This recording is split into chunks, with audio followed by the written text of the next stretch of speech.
Hamas dilaporkan telah memulai upaya pengumpulan dan penimbunan senjata canggih di luar negeri. Persenjataan ini disebut disiapkan untuk diselundupkan ke jalur Gaza di masa mendatang. Mengutip The Times of Israel pada 17 November, hal itu merupakan hasil laporan tanpa sumber yang disiarkan KAN pada Minggu 16 November 2025. Kelompok militan itu dituduh telah menimbun amunisi dalam beberapa minggu terakhir. Lokasi penimbunan mencakup Yaman, beberapa negara di Afrika yang tidak disebutkan spesifikasinya, serta negara-negara lain.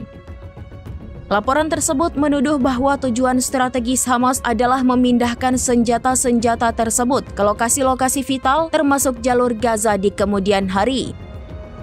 Tuduhan ini muncul di tengah ketidakpastian sikap Amerika Serikat terkait permintaan untuk pelucutan senjata Hamas. Situasi ini semakin memanas mengingat Kepala Pasukan Pertahanan Israel menyatakan kesiapan Israel untuk merebut wilayah tambahan di jalur Gaza kapan saja. Laporan penimbunan senjata ini menegaskan adanya persiapan berkelanjutan dari Hamas di tengah peningkatan eskalasi dan ancaman militer di kawasan.